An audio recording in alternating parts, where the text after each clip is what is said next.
आधी स्वतः जिथे जन्म गेला त्या शहराचं नाव नीट घेता येतं का? नाशिक नाशिक नाशिक करते कुठली ग तुशी. त्यामुळे ना आम्हाला माहिती आहे कुठे मुंबईत कुठे काय मिळतं आणि कुठून काय घ्यायचं. त्याच्यामुळे तू ना शेवटची बाई असशील जिच्याकडनं आम्हाला हे जाणून घेण्याची गरज आहे. तर काहीतरी फालतू व्हिडिओ बनवत जाऊ नकोस. शाणी मटी आली दाखवते इकडे हे मिळतं इकडे हे मिळतं इतके तुम्हाला हे मिळतील. ती मासाड एक इथे हुशाऱ्या मारायला दाखवते आणि तिचे भक्त एक अनपड इकडे एवढे आहेत की नाही माहिती नाही. खरंच इथे इथले आहेत की ते पण असेच बाहेरून आलेले आहेत आणि हिच्याच ह्याच्यावरती जगतायत की ही दाखवणार तेव्हाच त्यांना इथली दुकानं बिकानं. कधी त्यांनी पण गटारं ओलांडली नाही आहेत. तसंच हिचा पण प्रकार दिसतोय. हिच्या पण भक्तांना काय माहिती नाही वाटतं. ताई दाखवणार तेव्हाच त्यांना समजणार. मग त्या दुकानात जाणार आणि काय ते वायपरसारखे हात फिरवून वस्तू दाखवते झप झुप झप झुप.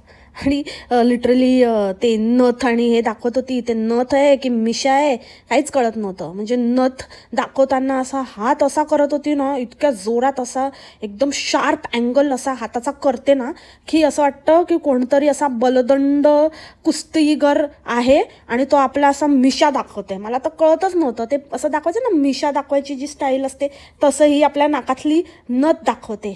अगं बाई जरा ते सौम्यता आणा जरा शरीरामध्ये शारीरिक हालचालमध्ये. हां ती आहेच एक पार्वता माने. तिची वहिना पण तशीच. बापरे हे बघा अगेन हे भगतपुरीच्या पोरी अशाच असतात का आडदाण एकदम. नाजूकपणाच नाही अंगात.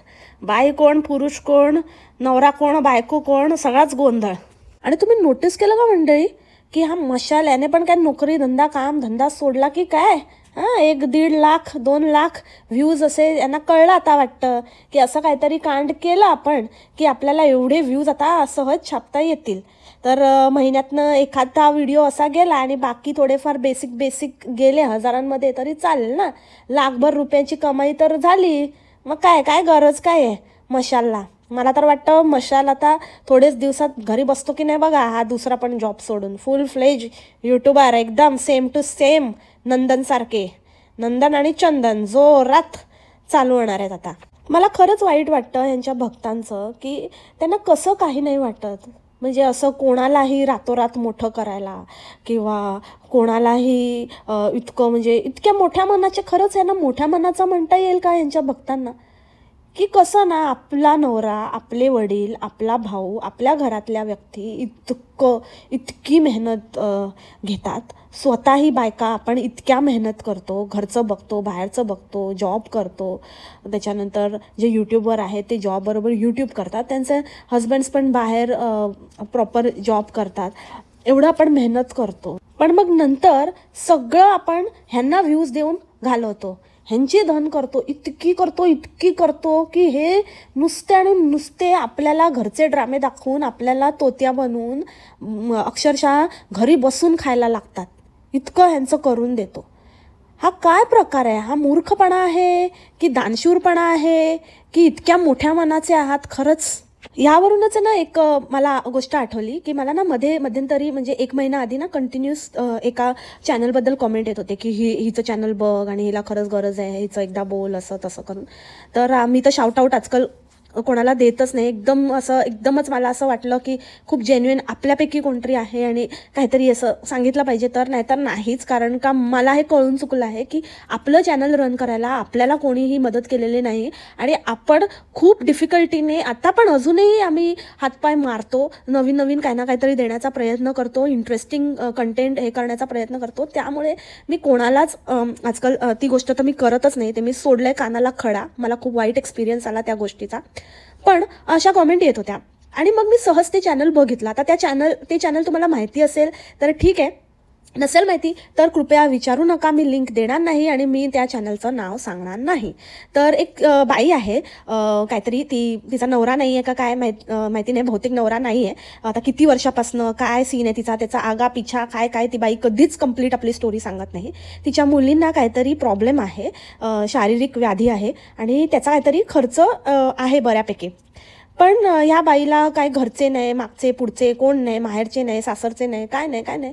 आणि ही सतत म्हणत असते की मी यूट्यूबवर ह्यासाठी आली आहे कारण मला खर्च काढायचा आहे, मला मुलींसाठी हे ते. आणि मला बायका सांगतात की तू बाहेर जॉब कर, बाहेर हे कर, पण काय ना काहीतरी मिळून जाईल, छोटं मोठं काम कर. पण 10-15 हजाराच्या नोकरीने माझं काही होणार नाही आहे, तर 10-15 हजाराची नोकरी घेऊन मी काय करू, म्हणून मी यूट्यूबवर आली आहे. तर यूट्यूबचं माझं झालं तर मग माझं मुलींचं हे ते वगैरे.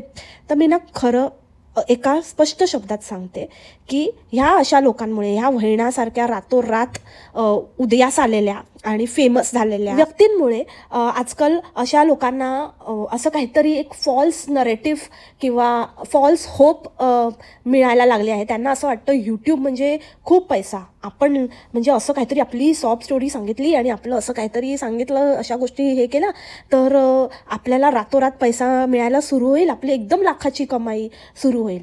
आणि ह्या बाईच्या बोलण्यातनं अगदी स्पष्ट जाणवतं, अगं बाई तुला खाण्याचे 4 पैसे अगदीच काही नाही, म्हणजे ह्या बाईकडे अगदी काही नाही, याचा घरचा किराणा खाणं पिणं सगळं बाहेरचे करून देतात.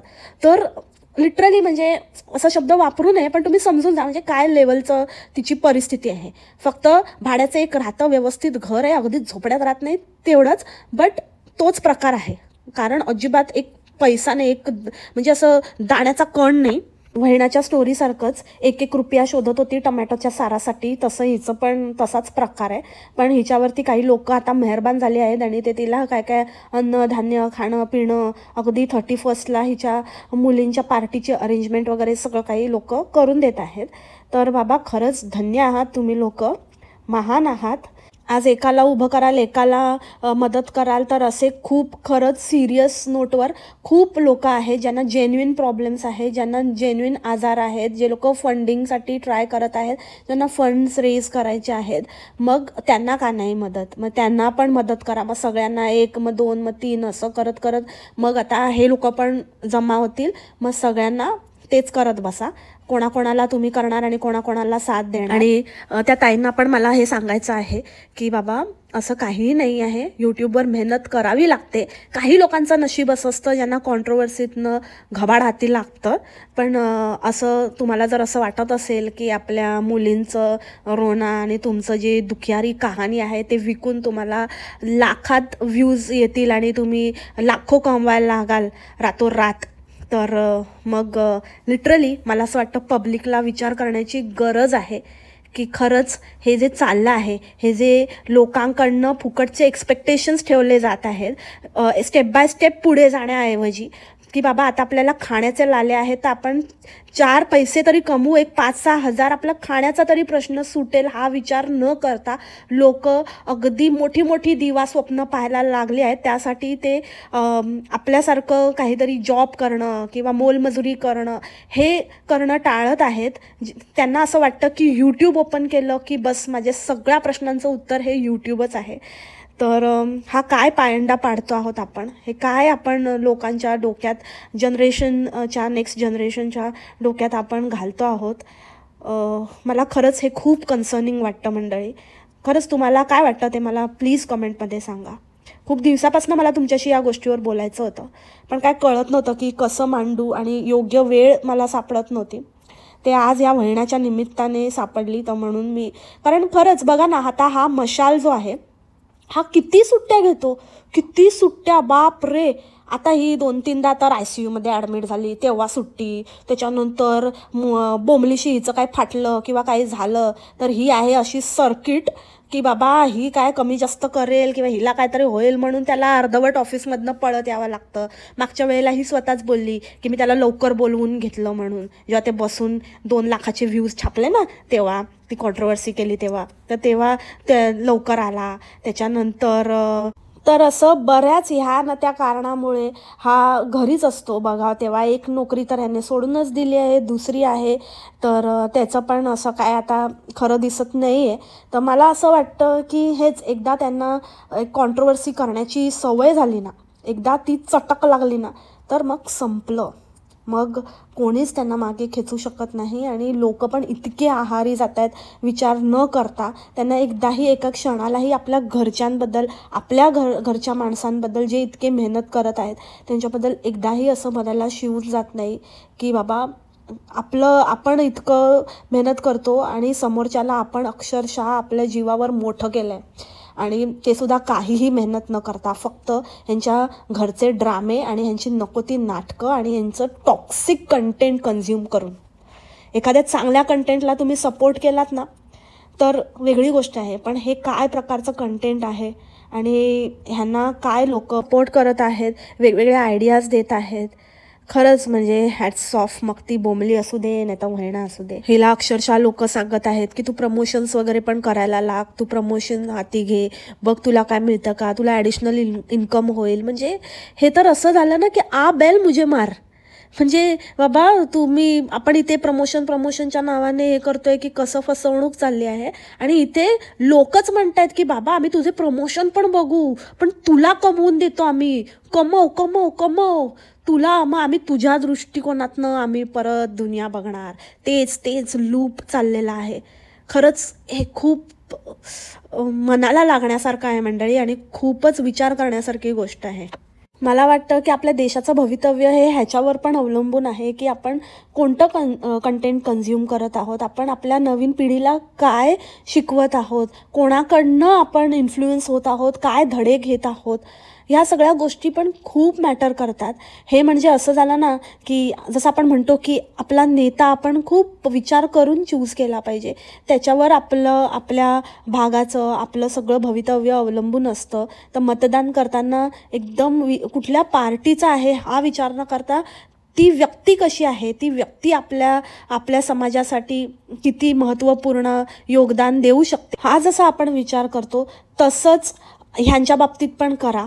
आणि please choose your influencer properly. Anyways खूप सिरियस टॉक झालं. आता मी मेन मुद्द्याकडे येते आणि आपले पुढचे पॉईंट्स घेऊया. सॉरी पकवल्याबद्दल, पण खूप दिवस हे मनात साचलं होतं, बाहेर काढायचं होतं.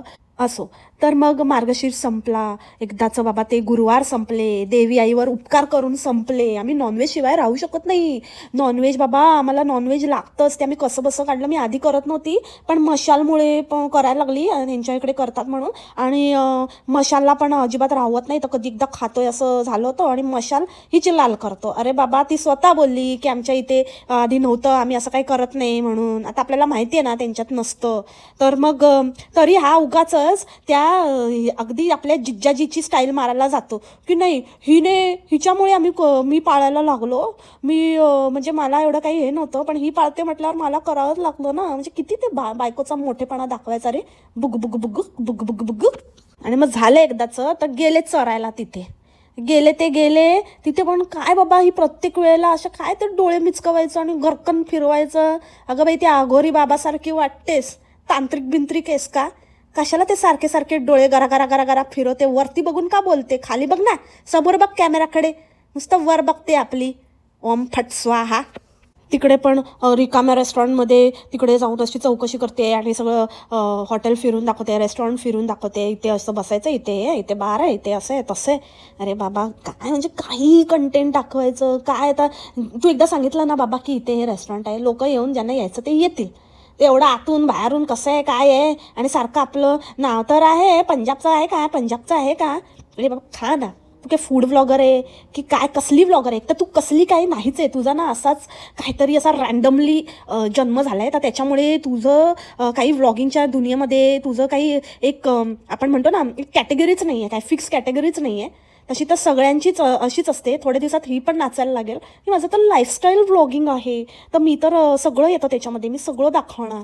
आणि ज्या दिवशी ही गेली होती ना तेव्हाच बोंबली आपल्या इथे आलेली कॉमेंट सेक्शनमध्ये, आणि इथे येऊन हिला कोणीतरी तिकडे सांगितलं होतं वाटतं की इकडे आली आहे कॉमेंट सेक्शनमध्ये. तर त्या व्लॉगमध्ये मध्येच म्हणते की मी इथे आली आहे जेवायला, पण तिथे काय चाललंय ना, तिथे माझं लक्ष आहे, आयज ऑन यू. अरे कशाला? हिच्या अंगात पण काय कमी मस्ती नाही आहे. ते आमचं आम्ही बघून घेऊ ना. ती माझ्या चॅनलवर आलेली ना, आम्ही निपटवलं तिला. तू कसलं काय खा ना, आता ते खायला गेली तर खा ना. तू पण काय ही आहे ना, मी तुम्हाला खरंच सांगते मंडळी, मला ना राहून वाटतं की हिच्या अंगात ना खूप खूप खूप जास्त चुल आहे. कितीही काही बोंबली असेल, काही पण असू दे, ती कुठल्या लेवलची असू दे, ही पण काही कमीची नाही आहे. आणि हे ना तुम्हाला आत्ता जरी पटत नसलं ना तरी कधीतरी पटेलच. ह्याची मी तुम्हाला गॅरंटी देते. ह्याचं मी हे तुम्ही लिहून घ्या माझ्याकडनं. गॉसिप गर्लचा हा वादा आहे की ही भामटी 4 पावलं पुढे आहे, ही विकून खाईल. हे लक्षात ठेवा आणि हे सत्य आहे, त्रिवार सत्य. काय गरज आहे ग तुला? हां, दुसऱ्याच्या चॅनलवर काय चाललंय, ती इथे येऊन काय बोलली, काय लक्ष आहे, आणि कोणाला धमक्या देते? तिला धमक्या देते तू. आणि तिने तुला धमक्या दिल्या ना की मग बोलेल, तुम्ही ना जे मला धमक्या देत होते ना ते मला रात्री काय फोन करत होते ना, तर मग त्याचं माझ्याकडे सगळे पुरावे आहेत. बस ते पुरावेच गोळ्या करत बस. दुसरं काय कामधाम नाही आहे तुम्हाला दोघींना पण. फालतू कुठल्या. बोंबलीचा एक टोमणा झोमला. लोक म्हणतात की बाबा बोंबली टोमणे मारते. हिला बघितलं, ही कधी आडून किती टोमणे मारते. अक्षरशः पळवते तिला, तोंड दाबून बुक्क्याचा मार देते. हां, अक्षरशः म्हणजे रोज आहे दिन उठता बसता ही 4 टोमणे मारते ना, तेव्हा जाऊन बोंबली एक टोमणा एकच हाणते हिला. ते पण हिच्याच फायद्याचं ठरतं. ही त्याच्यावरती काहीतरी फालतू व्हिडिओ बनवते, थर्ड क्लास. अजून डोक्यातनं तो व्हिडिओ माझ्या जातच नाही आहे. फालतू कुठले. इतकी घाण करते तरी पण मग हीच बरी. आत्ता इथल्या इथे मी तुम्हाला 4 उदाहरणं देते. सारखं आपलं म्हणायचं, माझा ना 31st काहीतरी प्लॅन होता पण तो कॅन्सल झाला काही कारणांमुळे. तुम्हाला तर माहितीच आहे. मला करायचं होतं पण नाही जमलं ते, आणि मला खूप त्रास होतो काही लोकांमुळे. मी तुम्हाला नाही सांगू शकत, वेळ आल्यावर मी नक्की सांगेन. तर मला असं फिट्स येतात. त्याच्यानंतर आता तिथे गेली आहे नातेवाईकांकडे, तर मी त्यांना दाखवू शकेन की नाही दाखवू शकणार ते मला नाही माहिती. पण मी जाते, कारण कसं आहे ना की उगाचच गैरसमज व्हायला नको. तुम्हाला तर माहितीच आहे. असे प्रत्येक वेळेला हिचं काही ना काहीतरी टॉन्टिंग असतंच. ही डायरेक्ट नाही बोलत इतकंच आहे. पण जर हिने 5 वेळेला जर अशी फालतूगिरी केली, तर एकदा तिने केली तर काहीच हरकत नाही. मला तरी असंच वाटतं. मुळात तर करूच नाही ना, स्वतःचं करा ना. कशाला तू हिला बोलायचं, हिने तिला बोलायचं, गरजच नाही आहे. टाइमपास लावलाय नुसता, एकमेकींच्या जीवावर पब्लिकला येडा बनवून पोळ्या शेकतायत नुसत्या. काय राहिलं नाही आयुष्यामध्ये. विकायला काढलं खानदान यांनी. ते मीटअपला जाणार होती, त्याचं काय केलं, झालं की नाही झालं, की फ्लॉप झालं की कॅन्सल झालं की काय, ते काय कळलंच नाही, काय माहिती नाही. आपल्या इकडे एक साधं लाईव्ह झालं तरी लोक कमेंट करतात की ताई लाईव्ह खूप छान झालं, खूप मस्त मजा आली, खूप गप्पा मारून बरं वाटलं वगैरे. तर मीटअप झालं असतं तर कुठेतरी एखादी कमेंटर दिसलीच असती ना भक्तांची, पण 1 नाही की 2 नाही.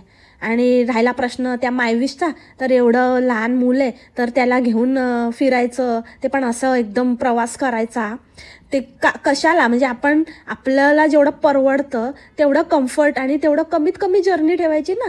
सगळीकडे त्याला हवेवर ओपन ट्रान्सपोर्टमध्ये घेऊन फिरणं, कान नाही बंद, काय नाही तसंच उघड्यावर घेऊन फिरते त्याला. आणि मग म्हणायचं त्याला बरं नाही वाटत आहे. त्या पोरावर पण आजकाल आता छापायला बघते ही बाई. काय नाही, ही पण त्याच कॅटेगरीतली आहे. हिचं पण तेच आता एक धंदा उघडते ती आपला सब बिझनेस. आणि त्या प्रवासावरनं आठवलं, त्या पोपटाला आता भावाकडे द्यायला गेली. आता मधल्यामध्ये ही इतके वेळेला 4 वेळेला जाऊन आली असेल. मागे पण भगतपुरीला गेली भावाच्या लग्नाचे व्ह्यूज छापायला, तिथे गेली बघा परत. म्हणजे हे सगळे सिमिलरच आहे. ही पण भावाच्या लग्नाचे व्ह्यूज छापायला गेली, नातेवाईकांना दाखवून व्ह्यूज छापण्याचा प्रयत्न करते ही पण. तर गेली, त्याच्यानंतर आता परत आली आहे ते नाशिकला हिच्या भाषेमध्ये. तर मग हिने का नाही आणला त्या पोपटाला, का नाही दिलं परत? आता तर वडील पण आले हिच्या भाषेत बापाला, आणि बाई पण आली. मग का नाही बाबा, ते एवढे रडत होते, आता नको का त्यांना पोपट? इकडे तिकडे त्या पोपटाला फिरवत आहे, मग आता दे ना परत त्यांचा पोपट. आणि कुठेही गेलं की आपलं तेच नाटकं करायची. रडू नका, रडायला लागल्या त्यांना माझ्या आईची आठवण येते. माझी आई अशी होती, माझी आई सगळ्यांचा आधार होती, माझी आई सगळ्यात मेन होती, सगळ्या कुटुंबाला तिने धरून ठेवलं होतं, आणि तीच सगळं काही होती. एक तर मला ना खरंच पुन्हा राहून प्रश्न पडतात की अशी कोणतरी एवढं होतं तर बाबा कसं काय, का मग त्या एवढी काय मजबुरी होती की दुसरं लग्न एवढं लगेचच्या लगेच केलं? असं होतं, ज्याचा त्याचा प्रश्न आहे. अगेन ते कॉन्ट्रोवर्सी मला नको आहे, हेट कॉन्ट्रोवर्सी. दुसरी गोष्ट की बाबा आता केलं तर त्या बाईचं काय इज्जत काय आहे की नाही आहे? परत आपलीच आई, आपलंच हे ठीक आहे, प्रत्येक मुलाला असतं. पण मग इतकंच होतं तर मग काहीतरी कंट्रोल करायचं होतं. आणि जर आता केलंच आहे कुठली गोष्ट, तेच ते लग्न बिग्न काय, तर मग आता जी आहे तिला तो योग्य तो मान द्या ना. कशाला परत ते जुन्या गोष्टीच उगाळून काढून परत परत तोच विषय कॅमेरासमोर काढून. मुळात हे कॅमेरासमोर काढणंच हे किती चुकीचं आहे. आता त्या इमोशनला काहीही अर्थ राहिलेला नाही आहे. फालतू वाटतं ते, अक्षरशः जोक वाटतो तो. हसायला येतं मला जेव्हा ही रडायला कॅमेरासमोर नाटकं करायला सुरू होते. ते एका ह्याचं पण कवडीचं पण मला 1 मिनिटसाठी असं काही मनाला लागत नाही, कारण हिचं रोजचंच झालं आहे. ह्या गोष्टी इतक्या पर्सनल आहेत, आपण आपापसात बोलतो. हिचे काय घरवाले पण माईक समोर असे चालू होतात की बापरे, कोणीतरी यांना तुमचा नेता कसा आहे, तुम्हाला काय इम्प्रूव्हमेंट पाहिजे आहे तुमच्या भागामध्ये, आणि काय तर आमच्या नळाला पाणी पाहिजे, आम्हाला 24 तास गॅसची लाईन प्रोव्हाइड करा, आणि आमच्या मुलांना फ्री शिक्षण द्या, असं असं जसं काहीतरी आपले डिमांड सांगतात ना, असं अगदी त्या टोनमध्ये हिच्या आईबद्दल आईचं असं कौतुक करतात. मेरी एक टांग नकली थी, मैं हॉकी का बहुत बडा प्लेयर था, तेच यांची कॅसेट चालू होते. पण मग जर तुम्हाला हे जर रोणाधोणा करायचं आहे ना, ते बिहाइंड द कॅमेरा करा ना. हां, तसं पण तू सांग की आमचं झालं रोणाधोणाचा कार्यक्रम, त्या दिवशी कॅमेरावर पण दाखवून झाला आणि बिहाइंड द कॅमेरा पण झाला, तो पण सांगून झाला रिक्षात बसल्यावर की आमचा रोणाधोण्याचा कार्यक्रम झाला. पण ती जी बाई आहे, जिने बाबा काय मजबुरी खातर वगैरे तुझ्या वडिलांशी लग्न केलं, तिला काय वाटत असेल ग की म्हणजे मी एवढं राबराब राबते, एवढं या धेड्यांना, एवढ्या मोठ्या म्हशांना आणि बैलांना सांभाळते, तर त्याच्या बदल्यात माझं नाव पण काढत नाहीत. हे फक्त माझ्यासमोर 4 गोष्टी असं म्हणतात की आमच्या बाई तशा, आमच्या बाई अशा. कारण का खायचं असतं, गिळायचं असतं, तिकडे गेल्यावर फुकट कामवाली बाईसारखं तिला राबवून घ्यायचं असतं, म्हणून तेवढा पुरतं गोड बोलायचं. पण पाठीमागे नुसतं आपलंच कौतुक करायचं, आमची आई तशी, आमची आई अशी. मग बाबा कशाला ना त्या बाईच्या आयुष्याचं काय म्हणजे काय बोलावं हेच कळत नाही, काय प्रकरणच भलतंय यांचं. आणि आता नवीन अँगल बघितला का, नवीन आणि अजून एक स्टोरी. म्हणजे आपल्याला आधीच हिच्या डिलिव्हरीच्या वेगवेगळ्या आपण व्हर्जन्स बघितले हिचे, काय काय वेगवेगळ्या कथा. पण आता अजून एक नवीन स्टोरी म्हणजे माझ्या वेळेला ही होती माझी बहीण हे सर्वस्व असतं. आपल्याला कोणी नसेल तर तिथे आपल्या बहिणी असते बघा. आपल्याला परमेश्वर असं एकटं सोडत नाही. तर ही मला म्हणायची की तू झोप ताई, मला पहिल्यासारखी ताई पाहिजेलय, आणि तू झोप, तू अजिबात उठू नको, मी सांभाळते त्याला. आणि तुझी काय हालत करून घेतली आहे, म्हणजे ही नसती ना, हिने माझ्या आईचं हे निभावलं आहे. आणि खरंच म्हणजे बहीण असते ना, बहीण खूप लाख मोलाची असते. हा पण टोमणा चांगला होता, मस्त टोमणा एक लगावून दिला होता. आता हिच्याकडे बहीण पण होती, काय काय पण होतं. आणि त्या रील्सबद्दल तर मला काही म्हणायचंच नाही आहे. ते इतक्या फालतू थर्ड-क्लास रील्स, आणि काय ते एक्सप्रेशन, आणि काय ती गाणी. आणि बाबा आता ते स्वामींचं झालं, आता जर साईबाबांना तुम्ही धरलत ना, खूप बेकार काढे ना मी तुमची. आई स्वेअर सांगते मी, अगदी माझ्या दुखती रथवर हात ठेवल्यासारखं येते. आणि खूप लावेन मी तुमची, मागे पुढे बघणार नाही, लक्षात ठेवा. आणि राहिला प्रश्न मशालच्या आत्ताचा, तर तिथे गेलेली तर मोठी हुशारी. आता हिला सगळे संबंध आठवले, ही पण काही कमीची नाही आहे. इतकं पण आम्ही काही येडे नाही आहे, आणि इतके तोत्या नाही बसलो इथे तुझी नाटकं समजत नाही असं काही समजू नको. तिथे पहिल्यांदा गेली, 4 वर्ष झाली ना ग, 4 वर्ष झाली, 3 वर्ष झाली, काय गोंधळ आहे यांचा. लिव्ह इन आणि कधी राहायचे एकत्र कधीपासनं ते काय माहिती नाही, पण चला आपण 4 पकडूया. 4 वर्षामध्ये एकदा पण ही गेली नाही. ती आत्या स्पष्ट बोलली की पहिल्यांदा आले म्हणून ओटी भरते, आणि पहिल्यांदा आले तर तुम्हाला गिफ्ट घ्यावंच लागेल. याचा अर्थ 4 वर्ष काय तू झोपलेली की 4 वर्षात तू कधीच गेली नाही भगतपुरीला की नाशिकला की कुठेच नाही गेली. आत्ताच बरं तुला सगळे हितसंबंध आठवलेत. हां, आणि राहिला प्रश्न त्या मशालचा, त्याचं वाईट वाटण्याचं काहीच कारण नाही आहे, समजलं. ते पण टॉन्ट आहे ना, सगळे समजले, पोचले तिला. पण काही तू बोंबले, हिच्याकडे लक्ष देऊ नको, येडीबाई आहे 1 नंबरची. काय नाही, हिचा भाऊ पण काय कमीचा नाही आहे. जो माणूस स्वतःच्या बायकोला कंट्रोल करू शकत नाही, तो काय लायकीचा माणूस आहे. आणि तो आजही त्याच्या आईकडे गेला ना, त्याच्या आईचे दरवाजे त्याच्यासाठी खुलेच आहेत. ह्याच्या अंगात 3 मण चरबी आहे ना, म्हणून हा जात नाही. त्याच्यामुळे ना कोणी कोणासाठी रडण्याचा वगैरे काही प्रश्नच येत नाही. तो मन्या पण तसाच, आणि हा मशाल पण तसाच. त्याच्यामुळे सारख्याला वारका मिळतो, समजलं ना. जे तिने कर्म केले ना, म्हणून तिला असा, तिने जे दुसऱ्यांबरोबर केलं ना, म्हणून तिला आता ते भावाच्या रूपाने तिला ते आता कळतंय की आपल्या आईला कशा यातना भोगाव्या लागतात. मन्याच्या आईला यातना दिल्या ना, ते आता हिच्या आईला भोगावं लागते. त्यामुळे कोणीही कमीच नाही आहे. दोघीही आणि दोघींच्या नवरेही सारखेच आहेत. फक्त तिकडे एक प्लस पॉईंट आहे की मन्या थोडा एज्युकेटेड आहे, शिक्षण वगैरे ते थोडं त्याच्याकडे चांगलं बॅकअप आहे, बायको अडाणी असली तरी पण. आणि इकडे दोन्हीकडनं बोंब आहे, दोघेही अडाणी छाप आहेत. लिरिक्सचा पण रीलमध्ये सेम झोल आहे यांचा. दोघेही बाई पुरुष काय कुठले पण लिरिक्स गात असतात. मशाल बाईचे लिरिक्स पण लिपसिंग करत असतो आणि ही पुरुषांचे लिरिक्स पण लिपसिंग करत असते. काय म्हणजे अलग आहे ना. म्हणजे हा एक मला वाटतं की इकडचा परत एक घोटाळाच आहे मोठा. ती बोंबली पण तशीच, ही पण तशीच. का म्हणजे एकदम स्पेशल प्रोडक्शन आहे यांचं. ऐसा कोई होना ही नाही आहे. अलग ही फॅमिली आहे, एकदम अजुबा फॅमिली. अरे आपल्याला असं पण अवॉर्ड द्यायला पाहिजे ना, असं फॅमिली ऑफ द इयर. म्हणजे एकदम हे तर म्हणजे बिनदिक्कत आहे, जिंकतील वाटतं. आणि हो, आणि शेवटचं जाता जाता सांगते एक मेन इम्पॉर्टंट मुद्दा, की ते पण अगदी बोंबलीसारखं बोंबलीला नावं ठेवून इंटरफिअरन्स आणि ताई मोठी हिला मोठं हे करा असं तसं. आणि आता स्वतः पण तेच करते आहे, पावलावर पाऊल. काय तर म्हण, मी आहे ना काकू, मी आहे ना काकी, मी आहे ना, मी आहे या घरातली सर्व करणारी. आपण केलं ना, आपण आपल्या आईच्या पाठीवर आपण सगळं सांभाळून नेलं ना. खाजलचं बाळणपण केलं, दादाचं लग्न लावलं. आणि तुझं काय, तुझी वेगळीच स्टोरी. तू होतीस का आधी, तुझ्याशी तर कट्टी फू होते ना. मग तू कसलं बाळणपण आणि कसलं काय केलं. दुसरं बाळणपण म्हणायचं आहे का तुला. तू करायला गेली तुझ्या बाळणपणात. तुला कोणी ढुंकून पण बघितलं नाही. म्हणजे कसली आहे ना तू, स्वतःच्या कर्मानेच असशील अशी. पण आता ना वेळ आहे तर सुधर बाई. दुसऱ्याने असं वागलं, आपल्याला त्रास झाला ना, मग स्वतः असं वागू नये. पूर्ण आता ही पण आता मोठी यूट्यूबर बनण्याचा आणि हे करण्याचं आपण आहे ना, मी आहे ना, मी सगळं सांभाळून घेईन, मी आहे तोपर्यंत काय. आणि ती काकी पण फुल ऑन तूच ग बाई, तूच तुझ्या आईच्या रूपात. बाबा बंद करो यार, ये ड्रामा बंद करो. फालतू लोक आणि फालतू लोकांचे फालतू नातेवाईक, सगळं खानदानच यांचं बंडल आहे, ब्लंडर आहे एक नंबरच्या. त्या बहिणी पण बघितल्या कशात सुरू. हिला पुढे न्या, हिला जास्तीत जास्त शेअर करा. हिला नाही म्हणजे हिला नका करू. हिचे व्लॉग्स, हिचे व्हिडिओज शेअर करा आणि काय करा आणि सबस्क्राईब करा, सगळं करा. मग आम्हालाही बघेल, आम्हालाही पोसेल. रील बनवायला पण आम्ही साथ देतो हिला. बच्चा दिखाओ पैसे कमाओ, बहन दिखाओ पैसे कमाओ, अक्खा खानदान दिखाओ पैसे कमाओ. मग जब खानदान को पैसे कम पड़ेंगे ना, खानदान तुम्हारी औकात भी दिखा देगा तुम्हें. वो वक्त भी जल्दी आएगा. All the best. ते म्हणतात ना, पेराल तसे उगवते, तेच होणार आहे तुझ्या बाबतीत. होय ना, वो दिन अब दूर नहीं, ये तो बस शुरुआत है. अभी तो पार्टी सुरू हुई. असं तर मंडळी, ह्याच नोटवर आजचं पॉडकास्ट इथेच थांबवते. आणि आय होप तुम्हाला आवडलं असेल. आणि माझी सर्दी आता पहिल्यापेक्षा बरी आहे, ते तुम्हाला माझ्या आवाजावरून जाणवलंच असेल.